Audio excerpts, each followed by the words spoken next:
আসসালামু আলাইকুম everyone.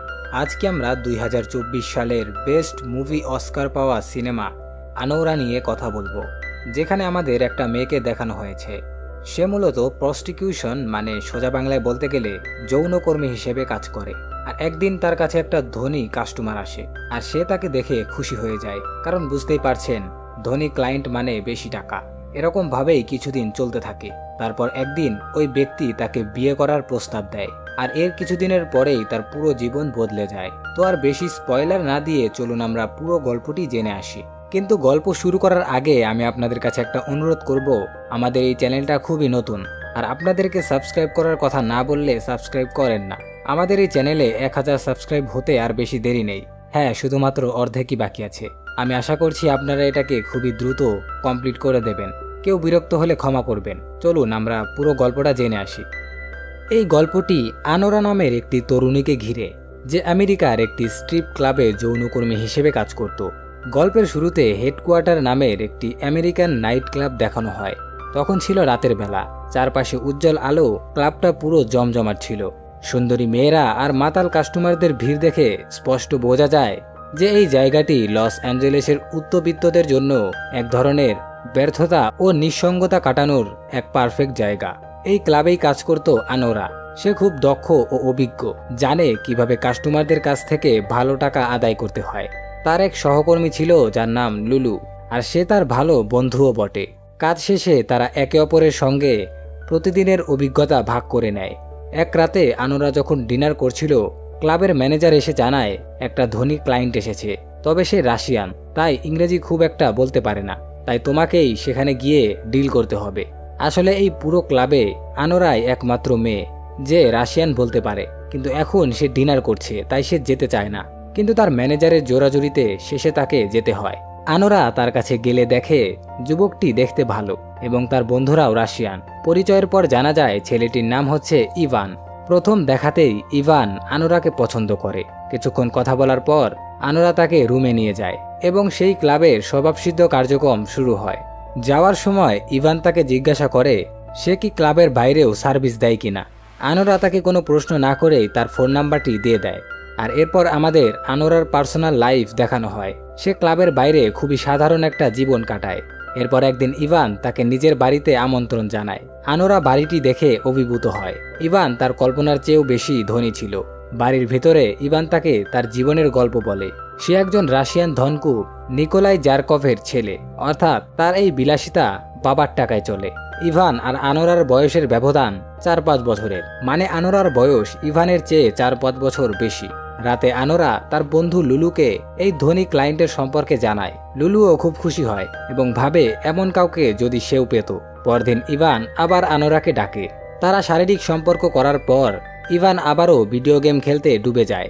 Ivan জানায় সে নতুন বছরের পার্টি দিচ্ছে এবং আনোরা চাইলে তার বন্ধু লুলুর সঙ্গে আসতে পারে। পার্টি ছিল চোখ ধাঁধানো মদ, মাদক, নারী এবং একে অপরকে হারিয়ে ফেলা এক এলাহি আয়োজন।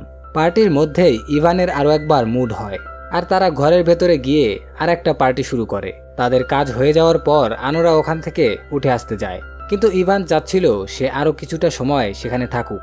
তবে আনোরা তাকে বলে যে তার অনেকগুলা লোন রয়েছে, যার জন্য তাকে প্রত্যেক দিন কাজে যেতে হয়। এরপর ইভান আনোরাকে বলে সে মাত্র 7-8 দিন আমেরিকায় আছে, তারপর রাশিয়ায় ফিরতে হবে। সে চায় এই সময়টা আনোরা তার গার্লফ্রেন্ড হয়ে তার সঙ্গে থাকুক। বিনিময়ে সে $15,000 দিতে রাজি আছে। আনোরা প্রস্তাবে রাজি হয়। পরে ক্লাব থেকে ছুটি নিয়ে ইভানের সঙ্গেই থাকতে শুরু করে। এই 7 দিন ছিল প্রেম, যৌবন, মাদক আর আনন্দে ভরা। আনোরা তার সঙ্গে থেকে অনেক খুশি ছিল। স্বাভাবিকভাবেই সে অনেক টাকা উড়াচ্ছিল, আর আনোরা তার সঙ্গে থেকে তার ধনী লাইফ উপভোগ করতে পারছিল। আনোরা তো নিজের স্বপ্নেও ভাবেনি যে সে এরকম জীবন উপভোগ করতে পারবে। তারা একে অপরের আরও অনেক কাছে চলে আসে। ইভানের কিছু বন্ধু ছিল, তারাও তার মতো নেশাবাজি করতে খুবই পছন্দ করত। একদিন রাতে তারা লস ভেগাসে চলে যায়, যেখানে ভালো মানের ড্রাগ পাওয়া যায়। এতদিন একসাথে থাকার কারণে তাদের মধ্যে গভীর বন্ধন গড়ে উঠেছে। আজকেই ছিল শেষ রাত, যেখানে আনোরা এবং ইভান একসাথে রয়েছে। ইভান আনোরাকে বলে সে রাশিয়ায় ফিরে তার বাবার ব্যবসায় যোগ দিতে চায় না। সে চায় আনোরাকে বিয়ে করে আমেরিকায় থেকেই জীবন কাটাতে। আর সে তাকে বিয়ে করলে এখানকার গ্রিন কার্ডও পেয়ে যাবে। পরে তার প্যারেন্টস চাইলেও তাকে জোরপূর্বকভাবে রাশিয়ায় নিয়ে যেতে পারবে না। প্রেমে পড়া ইভান আনোরাকে বিয়ের প্রস্তাব দেয়। আনোরা প্রথমে সিরিয়াস না হলেও পরে সম্মত হয়, কারণ একে তো ইভান অনেক ধনী ছিল, আর এতে তার পুরনো পেশা থেকেও মুক্তি মিলবে। তারা গোপনে চার্চে বিয়ে করে, আর এই বিয়েতে তারা অনেক খুশি ছিল। বিশেষ করে ইভান, সে রাস্তায় যাওয়া মানুষদের তাদের বিয়ের সম্পর্কে বলতে থাকে। এরপর তারা দুইজন আবার ওই শহরে চলে যায়। ক্লাবে এসে আনোরা সবাইকে এই খবরটা জানায়, আর সে ওই ক্লাবের চাকরিটাও ছেড়ে দেয়। আনোরার সঙ্গে কাজ করা মেয়েরা তার বিয়ের কথা শুনে খুবই খুশি ছিল, কিন্তু তাদের মধ্যেই একটা মেয়ে যার নাম ছিল ডায়মন্ড, আর সে সবসময়ই আনোরার পপুলারিটির কারণে তাকে হিংসা করত। সে তাকে বলে, এই ধনীদের তুমি চেনো না, বিয়েটা 2 সপ্তাহও টিকবে না। আনোরা তাকে তাচ্ছিল্য করে বলে, তুমি একদিন হিংসায় জ্বলেই মারা যাবে। এরপর সে ইভানের প্রাসাদোপম বাড়িতে গিয়ে সংসার শুরু করে। 2-3 দিন এরকমই শান্তিতে কাটে, কিন্তু যদি এরকমই চলতে থাকে তাহলে সিনেমা তো এখানেই শেষ হয়ে গেল। খুব তাড়াতাড়ি এই বিয়ের ব্যাপারটা রাশিয়া পর্যন্ত পৌঁছে যায়। ইভান বলেছিল সে তার মা বাবাকে বিয়ের কথাটি জানিয়েছে, কিন্তু আনোরা বুঝে যায় সে হয়তো মিথ্যা বলছে। ইভানের বাবার হয়ে কাজ করে টোরোজ নামের একজন। সে অনেক আগে থেকেই এই শহরে আছে। এই লোকের ভরসায় ইভানের বাবা মা তাকে এই শহরে একলা ছেড়েছিল। সে খবর পেয়ে তার 2 জন গুন্ডা গার্দনিক ও ইগোরকে সত্যতা যাচাই করতে ইভানের বাড়িতে পাঠায়। ইভান তাদের দুজনকে দেখেই বুঝে যায় যে ঝামেলা শুরু হতে চলেছে, তাই সে দরজা না খোলার পুরো চেষ্টা করে, কিন্তু শেষ পর্যন্ত তারা দুজন ভেতরে চলে আসে। একভাবে দেখলে গার্দনিক ও ইগোর এই 2 জন লোকই ইভানের বাবার কর্মচারী। সেই কারণে তারা ইচ্ছা করলেও ইগোরের সঙ্গে খারাপ ব্যবহার করতে পারবে না। কিন্তু তাদের হঠাৎ করে এই প্রাসাদে উপস্থিত হওয়াতে আনোরা বেশ হতবাক হয়ে যায়, কারণ এতদিন সবকিছু বেশ ভালোভাবেই চলছিল। ইভান গার্দনিককে জানায় যে সে সত্যিই আনোরাকে বিয়ে করেছে, কিন্তু গার্দনিক বিশ্বাস করে না এবং বিয়ের সার্টিফিকেট দেখাতে বলে। তখন ইভান তাকে উপরে নিয়ে গিয়ে সার্টিফিকেট দেখায়। এদিকে ইগোর আনোরার সঙ্গে কিছুটা হালকা কথাবার্তা শুরু করে, যাতে সে স্বাচ্ছন্দ্য বোধ করে, কিন্তু আনোরা তার সঙ্গে অত্যন্ত দুর্ব্যবহার করে এবং তার প্রশ্নের জবাবে রাস্তাঘাটের গুন্ডাদের মতো আচরণ করে। যদিও ইগোর একজন ভদ্র ও সহিংস ব্যক্তি হওয়ায় সে এসব উপেক্ষা করে। বিয়ের প্রমাণ দেখে গার্দনিক নিশ্চিত হয়ে যায় যে তারা সত্যিই বিয়ে করেছে এবং সে তৎক্ষণাৎ টোরোজকে ফোন করে এসব জানায়। এই বিয়ে ইভানের পরিবারের জন্য এক বিশাল সমস্যা ছিল। টোরোজ গার্দনিককে নির্দেশ দেয়, যতক্ষণ না সে এখানে আসবে তাদেরকে আটকে রাখো। ফোন স্পিকারে ছিল বলে আনোরা শুনে ফেলে। গার্দনিক তাকে প্রস্টিটিউট বলছে বারবার। এতে সে প্রচণ্ড রেগে যায় এবং সবাইকে গালিগালাজ করতে থাকে। ইভান বুঝে যায় তার সুখের দিন শেষ হয়ে গেছে। সুযোগ পেয়ে সে বাড়ি ছেড়ে পালিয়ে যায়, নিজের স্ত্রীকে রেখেই। টোরোজের লোকেরা আনোরাকে বোঝানোর চেষ্টা করে যে এই বিয়ে বাতিল করতে হবে এবং তার জন্য তাকে সহযোগিতা করতে হবে। আনোরা কিছুই শুনতে চায় না, উল্টো তাদের সঙ্গে হাতাহাতিতে জড়িয়ে পড়ে। ইগোর তাকে থামানোর চেষ্টা করে এবং অবশেষে একটি ফোনের কেবল দিয়ে তার হাত বেঁধে ফেলে, কিন্তু সে পা ছুটাতে শুরু করে। গার্দনিক তার কাছে গেলে লাথি মেরে তাকে আঘাত করে। শেষে তারা কোনো মতে তাকে নিয়ন্ত্রণে আনে। টোরোজ আসার পরে পরিস্থিতি দেখে বুঝে যায় যে ইভান পালিয়ে গেছে। বাড়ি কিছুটা এলোমেলো দেখে বুঝে যায় যে আনোরা কিছুটা তাণ্ডব চালিয়েছে। সে এরপরে ধৈর্য ধরে আনোরাকে বোঝানো শুরু করে। টোরোজ বলে, তুমি যেটা ভাবছো তা নয়। ইভানের পরিবার কখনোই মেনে নেবে না যে তাদের ছেলে একটা যৌনকর্মীকে বিয়ে করেছে। ইভান আসলে একটা দায়িত্বহীন ছেলে। আমি তাকে 6 বছর বয়স থেকে চিনি। তার নিজের কোনো মূল্য নেই, বাবার টাকাই সব। তুমি তার জন্য শুধু একটা খেলনা। আনোরা তখন নিজের হাতের আংটি দেখায় এবং বলে, এটা 5 ক্যারেটের ডায়মন্ডের রিং। বিয়ের সময় ও আমাকে দিয়েছিল। লোকেরা আংটি খুলতে গেলে সে চিৎকার শুরু করে। শেষে তার মুখে কাপড় বেঁধে চুপ করানো হয়। টোরোজ তাকে আবারও বোঝায় এই বিয়ে অবৈধ, যত তাড়াতাড়ি সম্ভব বাতিল করাই উত্তম।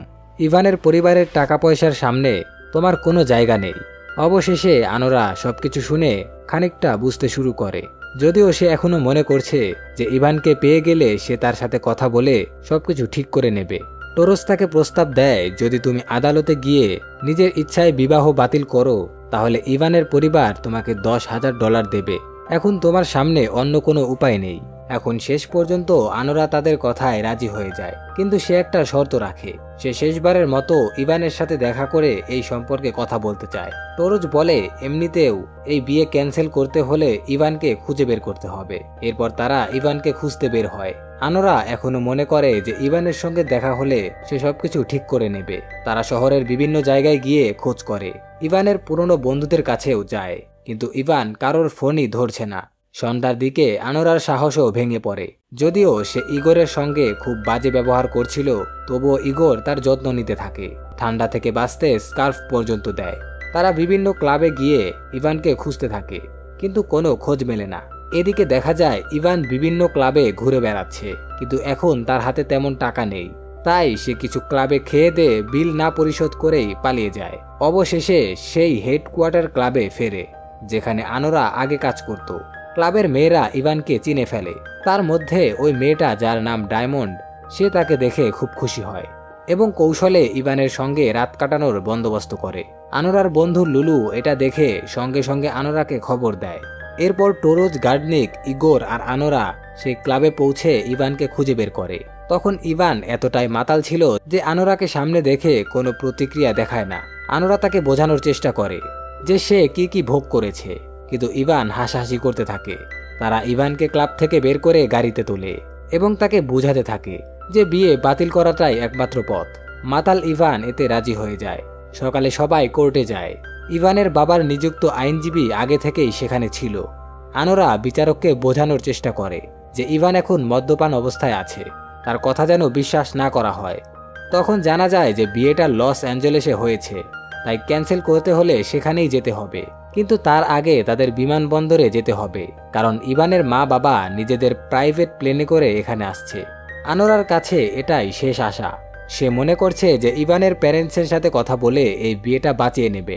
বিমানবন্দরে ইভানের মা বাবার ব্যক্তিগত জেট অবতরণ করে।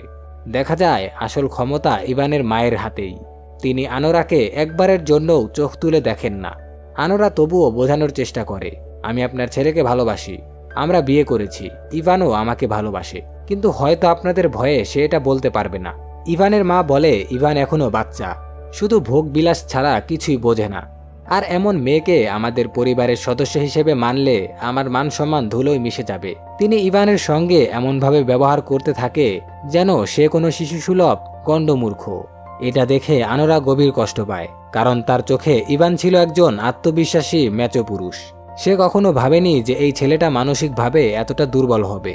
যখন তারা প্লেনে ওঠে লস অ্যাঞ্জেলেসে ফেরার জন্য, আনোরা ইভানকে বলে, তুমি জানো আমাদের ডিভোর্স হতে চলেছে, কিন্তু যদি তুমি এখনো পাশে দাঁড়াও আমরা এটা ঠেকাতে পারি।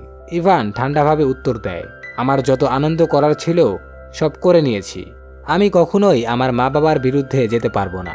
তখনই আনোরা বুঝে যায় যে সে সবসময়ই ইভানের কাছে একটা খেলনা ছিল মাত্র। ইগোর ইভানের বাবা মার কর্মচারী হলেও এই দৃশ্য দেখে আনোরার জন্য খারাপ বোধ করে। আনোরা তখন সিদ্ধান্ত নেয় সে এই ডিভোর্স নেবে, কিন্তু সেই পরিবারের বিরুদ্ধে প্রতিশোধও নেবে। সে ইভানের মাকে হুমকি দেয়, আমি ডিভোর্স নেব, কিন্তু তোমাদের প্রপার্টির এক বড় অংশও নিয়ে নেব। এই কথা শুনে ইভানের মা হেসে বলে, তুমি আমাদের ক্ষমতা এখনো বোঝোনি। আমরা আদালতে প্রমাণ করে দেব যে একটা যৌনকর্মী টাকার লোভে আমার ছেলেকে ফাঁদে ফেলেছে। সম্মানের পরে যতটুকু তোমার বাকি আছে সেটাও হারাবে। প্লেনে বসে ইভানের মা তাকে দোষারোপ করে। ইভান চিৎকার করে বলে, আমি কি এমন ভুল করেছি? কয়েকদিন মজা করার জন্য যদি একটা যৌনকর্মীকে ভাড়া করি তাতে কি এমন দোষ হয়ে গেছে? নিজের জন্য এমন ভাষা শুনে আনোরা রেগে গিয়ে ইভান এবং তার পুরো পরিবারকে গালিগালাজ করতে শুরু করে। কয়েক ঘন্টা পর তারা লস অ্যাঞ্জেলেসের কোর্টে পৌঁছায়। ইভান এক বিন্দু দ্বিধা না করে ডিভোর্সের পেপারে সাইন করে ফেলে। মানে তার কাছে ছিল সবকিছুই একটা মজার খেলা। আনোরা কষ্ট নিয়ে সই করে।